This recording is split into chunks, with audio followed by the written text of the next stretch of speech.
All right, well, good morning or good afternoon, depending on when you are watching this training video.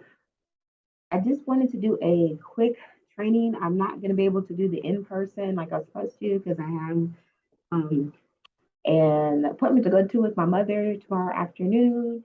So I will be doing a half a day. And I was like, well, it's not really fair to do in person with some people and not others.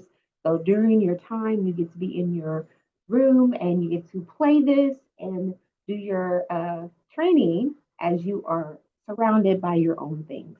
So I don't know about you, but I always prefer training that way anyway. All right, so let's get started. This is about curriculum assessment two, but this is also going to serve as our interim assessment training. We will, reading and math will be interim assessments, this particular CA administration, and then again, our benchmarks, all of our benchmarks will be interim assessments. And so we won't necessarily have to talk about the difference between interim assessments that time. We'll just focus on benchmark, talking about procedures. So go ahead and knock it out now.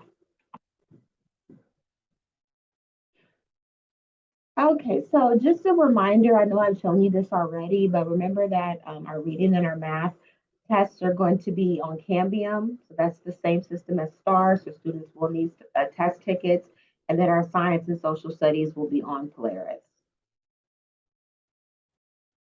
So when are the curriculum assessments due? Well, the administration window is from November 7th through the 10th, but our actual test days here on Carter campus is going to be the 7th or the 9th. So we will do math and our algebra on the 7th, science and social studies will be on the 8th, and then reading will be on the 9th, and then the 10th is reserved as our makeup day.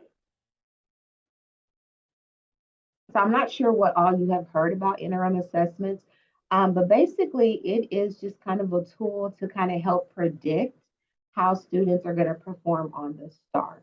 So it's a little bit different than what you're used to as far as curriculum assessments and even how the data is going to look on the other side for you guys. We'll talk about that later. It's going to be look a little bit different. I did put, and I will show you at the end of this presentation, I did put the blueprints in the Carter testing drive, and I'll show you where those are so you'll be able to see them. And we will be utilizing the Cambium test system, the same system kids use for STAR. So that's why it's so important to do those practice tests. And then you will be able to access your scores in the central reporting system. So we'll talk about all of that later in the training.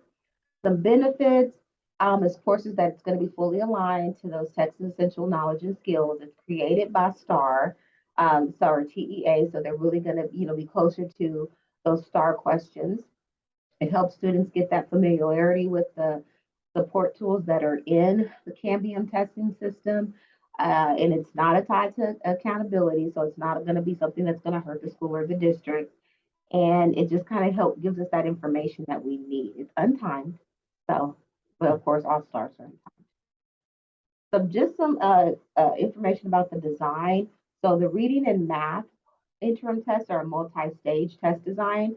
So section one, all of the students will have the same questions, and then based on how they answered it for section two, it will move them to low skill questions, medium, or high skill questions based on that. And this is why we don't have a printed copy. Plus, it's starting to print out stuff anymore. But why we won't have a printed copy of the interim assessments for this particular administration because it's not the same test. So you're going to actually have, and well, that's a whole nother training on how you can go and you can look at the questions on the student side as far as data. But that's a whole different conversation that will not take place in this training. And then science and social studies is a linear test design. So it is, everybody has the same test. It may not be in the same order, but they have the same test question.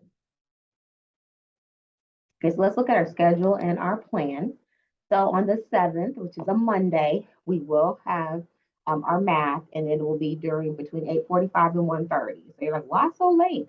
Well, because you guys are not going to start at 8:45. I'm lucky if you guys start by 9:15 or between 9 and 9:15. So it just gives you that time. Students come in late. We have late buses. All these different things happen. So it's not necessarily on you that you're not starting at a certain time. It's just so many things happen, and we don't have enough staff to have late rooms. Not while testing, in advisories the way that we do. Now, 8th grade. You will not be your test streams will not be based on your advisories for math, because remember we have eighth grade math and we have eighth grade algebra, and those are separate tests.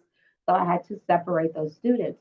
I don't have to separate them in Polaris because they can only see the test for the course that they're enrolled in. But we want to make sure that when instructions are given, that we're not confusing students, because you're telling some students in your room for algebra and telling some students in your room for math. So we're just going to separate them out. So it will be random kids in your room for math.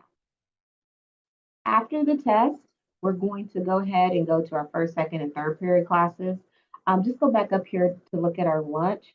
We're going to have a regular lunch times basically, but you're going to have, it's going to be based on your test room. So I try to, as much as possible, keep your lunch the same. But, sometimes, we have to just to level it out because of our test rooms are different sizes. I may have to move some people around. So make sure that you go to lunch with your test room, that you make sure your students come back. We're going to try to make sure that our seventh grade finish testing by 1 o'clock at the very latest. You'll probably finish before then, but that way we have time to get those students over to the library if some students are still testing, so that way you can get all your test material in and get ready for the rest of the day. And then so our eighth grade, you're going to finish before your lunch, because then we have time to get those students fed and get them over to the library as well. Okay, so on the 8th, that's that Tuesday, our seventh grade, you don't have any testing, so you'll be on a regular schedule.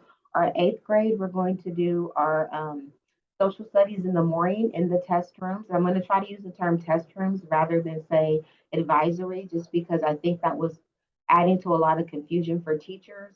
And they weren't sending students who were showing up because they're being told to go to their advisory. So that's not completely on you, who were showing up to their room, but they had been pulled out of their regular advisory class for accommodations. And so the teachers weren't checking the roster. They weren't, and so students were missing out on their accommodations. And we really just can't continue to have that. So we're going to always say our test room, even if your test room is based on your advisory, as it will be on the 8th, we're still going to say test room. We're still going to tell our students to go to their test rooms, and we can tell them to check their advisory, go to their advisory to check where their test room is, and not to just say, go to your advisory. And I'm going to talk to the administration about that as well. So that way we can limit that confusion. Because like I said, if on STAR, if students are missing out on their accommodations, that's an irregularity. And we don't want that to happen. Especially when we just need to, there's some things that we can do to make sure, just some double checking that we can do to make sure. The students will go to fourth period, and then they'll go back to their test room for fifth period, and then we'll have lunch. So fourth period and fifth period is not testing time, and then sixth, seventh, and eighth they'll be in their test rooms for science. Okay?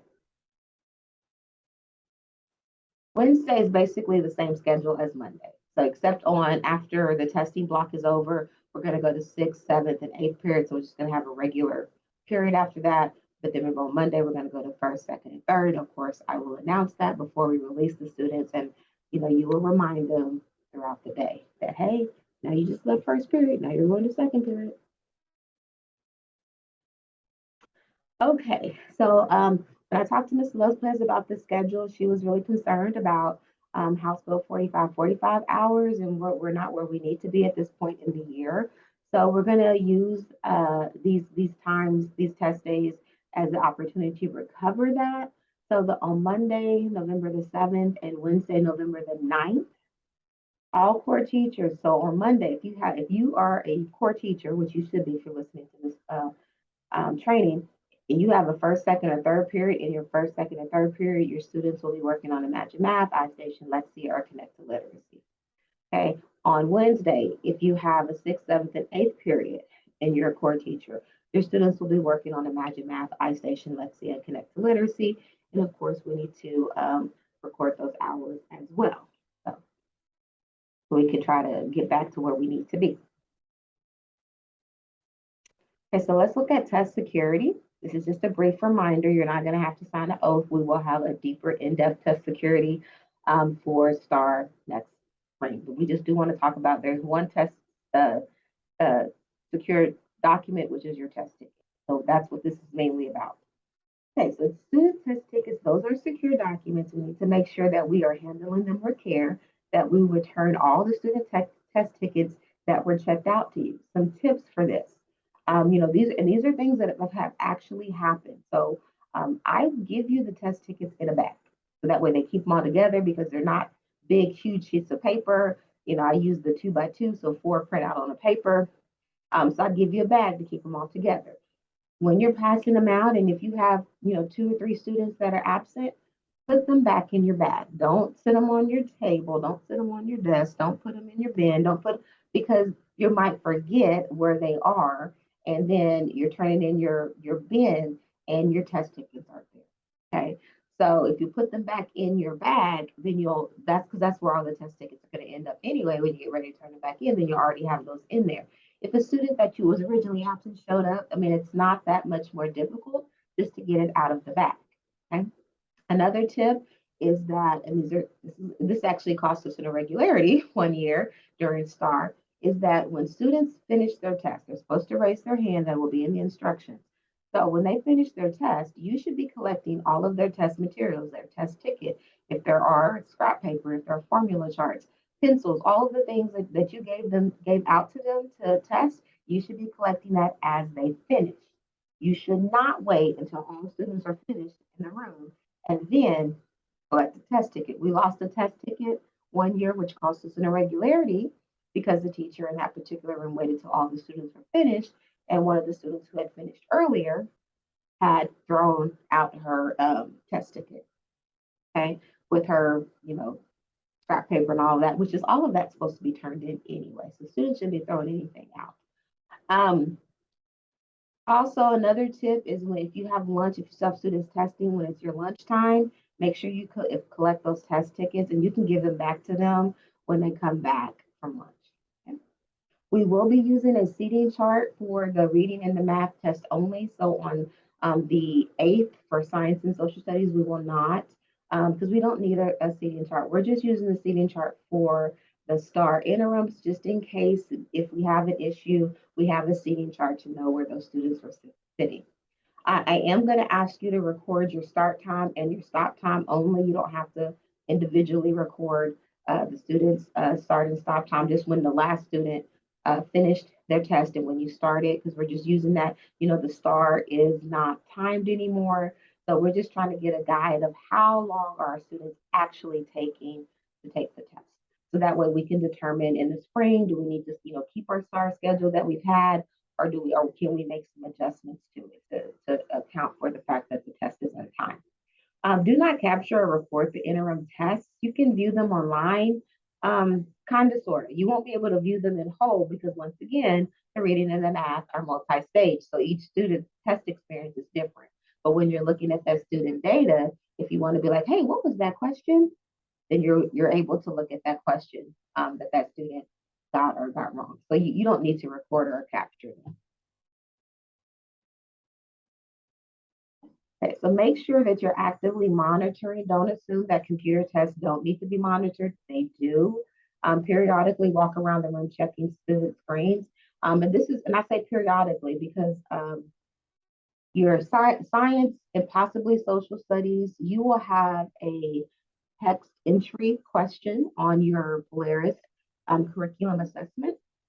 And that will, because if the student misspelled something, but they got it correct, we need to give them those points back because Polaris does not have written into their program how to adjust for that. STAR does, but not Polaris. So what you need to do is you're going to have to go back in and look at those questions, and I'll have that information once I get it from testing which question it is. And I'll get those instructions, the same instructions that the English teachers use with that constructive responses. It's in the same place. So I'll give you those instructions. So actually on the 9th, what I'm going to be asking you to do, because we have to do it pretty quickly, you're in a test room, so you have plenty of time. I'm going to ask you to do that, just to go in on the 9th and look at those and make sure that if there's students who should have got credit just because they couldn't spell things correctly, because we're not testing their spelling, we're testing their content knowledge. Then that you do that, but at the same time, just periodically walk. So you can do that for a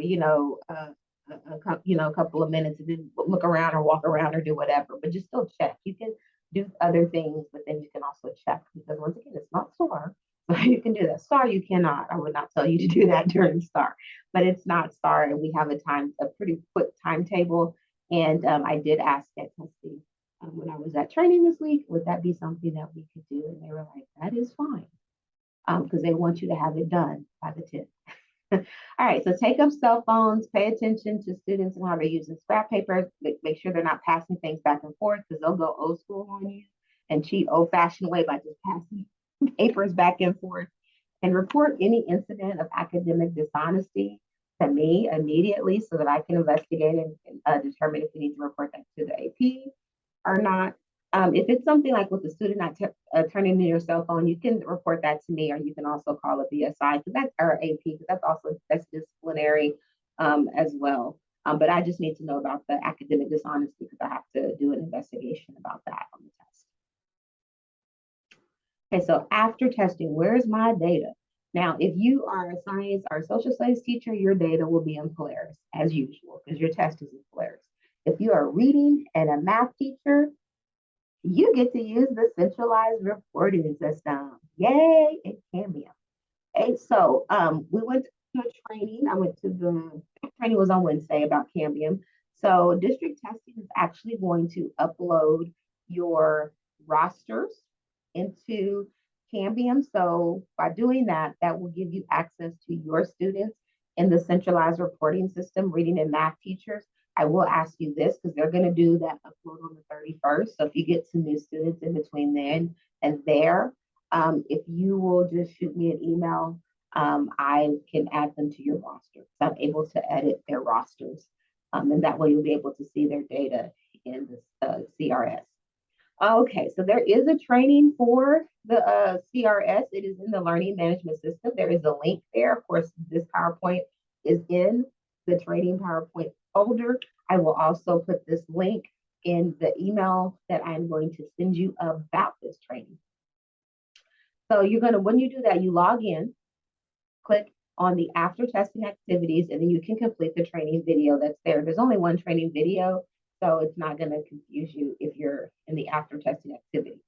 Please make sure if you have not updated your Cambium password for the year, please refer to the email that I sent you earlier on how to recover your password because you'll need to be able to do that, especially if you're a reading or math teacher. Because if you haven't done that, you can't get into CRS. The CRS is part of that Cambium site. And you won't be able to get into the learning management system either, because it's all part of that. Okay, so this is what it'll look like.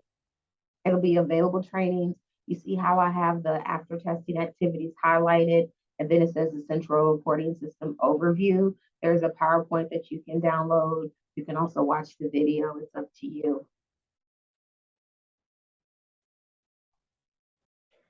Okay, so Ms. Lopez wanted to just forgive me to give you a quick reminder about the practice test. Okay, so we want to make sure that we're giving our students the best possible opportunity to do as well on the test as possible. So there are online student practice tests available for students. There's ones that just focus on the question types. There's some that are content driven, but there's plenty of practice tests for you to use with your students. Now, what you probably, if you have already utilized the practice test with your students, what you probably did is just did guest user, but you can also have your students log in. What's the benefit to having the students log in? Well, if you have students, especially like those of you who are inclusion, so you have a lot of students that are SPED or 504 in there, in that particular class, that means they probably have accommodations. So that's going to give the students an opportunity to pick the accommodations that they have if they log in and get to take the practice test with those. That's really good. I know several times last year during the STAR, I had to go to a room and show a student, or some teachers did it, for themselves too as well. They were able to do it as proctors, but I had to go in the room and show a student how to do text to speech, how to find that. It's like, it won't read to me. And then I'm like, it will read to you. I go in there and check, yeah, it's supposed to read to you. Then I go to the room and then I show the student how to do it. So if they're able to do this beforehand, then they'll know how to do it. Content language support. The only way that I learned how to do content language support was that I actually used the student's test ticket and I logged in to this, and then I was able to collect content language support, and so I was able to see it, and I was able to, so that way I can help a student if they need it. Okay. All right. So, oh, before I talk about this, if you want to have your students log in, please just let me know. You, what you will need is their TSDS number. You don't have that, but I do, and I can get it to you. So, just let me know. Like, I just want to let my students practice with your accommodations, and then I'll send that information to you. If they have logged in, they will get the confirmation page just like they get on STAR, where it says, "Hey, is this you?"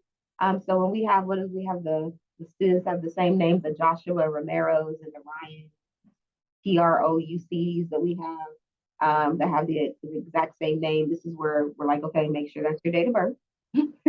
And if that's not your date of birth, then back it all the way up, and then we will get you the right information. I try to verify that before it gets to you, though. Then they'll select their test that you want them to do.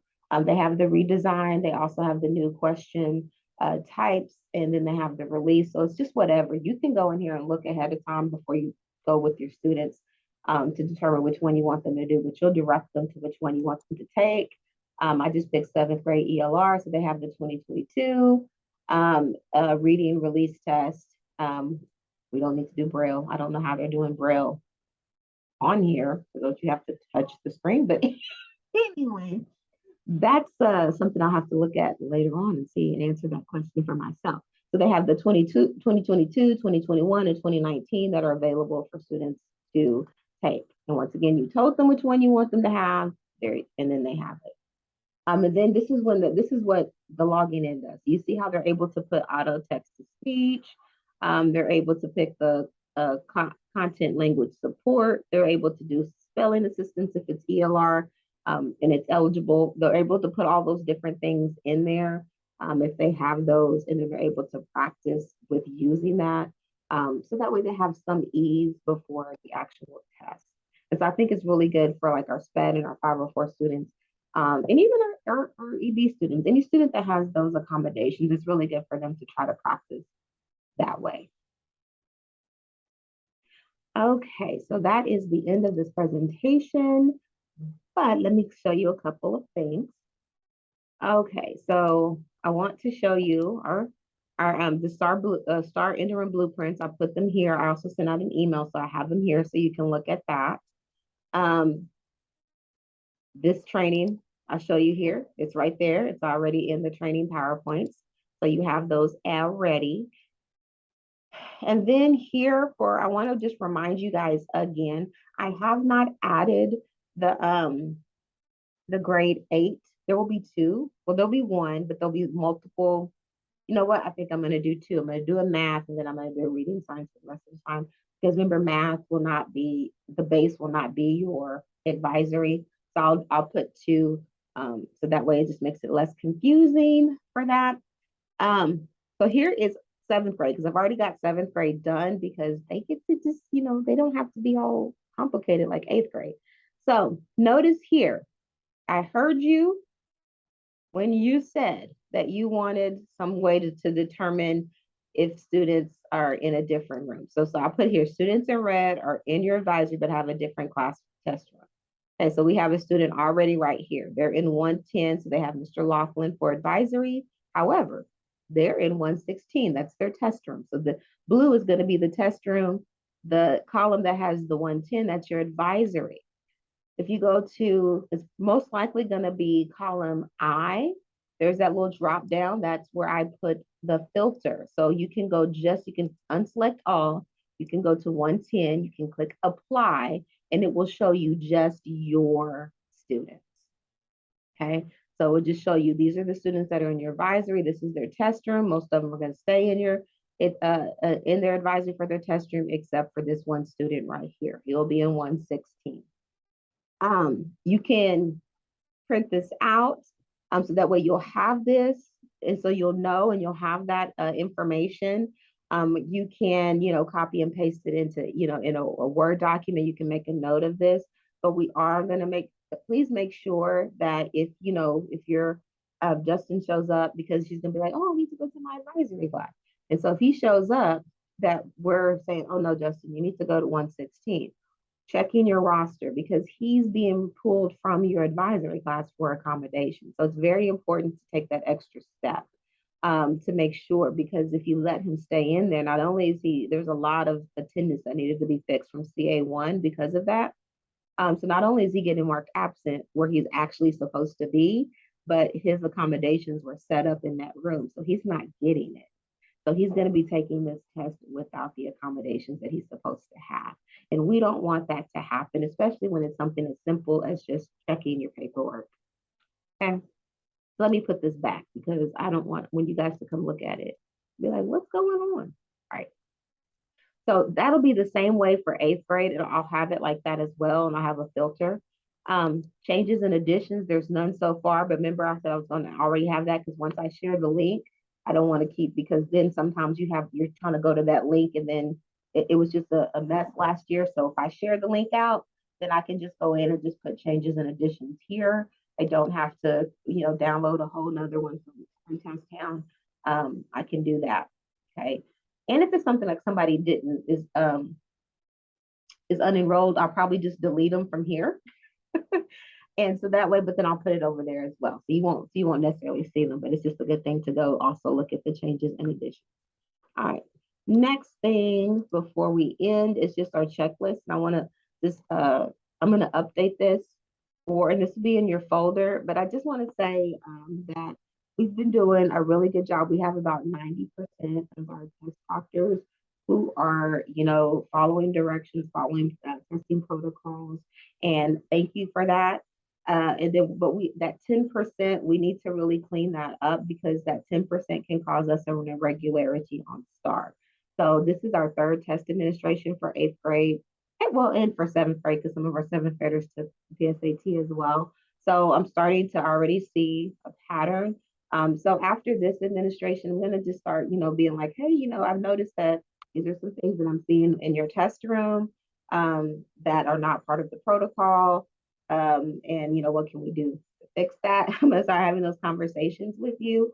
But guys, I just want to say that I've been in the classroom before I was a test facilitator. I didn't just come into education as a test facilitator. I was in the classroom for 15 years. So I've coached, I've had, multiple student organizations and been a part of city things and all of that other stuff. And I've had, family issues and all these. So I get that a lot of things happen.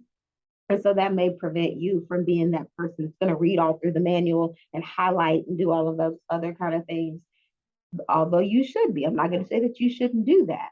But this is why I created the checklist, because the reality is that not everyone is going to be that diligent all the time. So on test day, when you're in the test room, if you did not read the material, if you did not, go over the manual, if you did not do any of those things, at the very minimum, you need to pull out your test room checklist and you need to be following the checklist because that is the direction. Okay, you can't wing testing. You're not saving yourself any time by not following the directions. If anything, you're flagging yourself as a person who's not doing testing correctly. Okay. So please make sure that you are using the checklist that will be in your folder, especially if you haven't done anything else. You need to do that. Like I said, I'm going to start, identifying those people and having those conversations. Not because I want to pick on you it's just because I don't want there to be irregularities for STAR. So I need to tell you now, hey, I've noticed that, you're not really reading the directions because I had to go bubble in on your PSAT answer documents for you, stuff that should have been read in the script and the student should have done. So I don't want to do that, but I will because that's my job to do. So just on this particular administration, make sure that you're using the checklist, especially if you have not done everything else that you're supposed to do as far as testing and doing all of that, which I get. This is why I create the checklist. So this is your directions. Read the directions. Okay. So that's all I have to say. That is my spiel. I'm going to leave a space on your quiz that you will take. that if you have any questions, so you can ask the questions and I'll get back with you, or you can email me. It's okay. I'm just sorry that I was not able. This We were supposed to do the training last Friday and then this Friday. So anyway, I'm just apologize that I'm not able to be there with you. All right. So you guys have a great rest of your day and a wonderful weekend.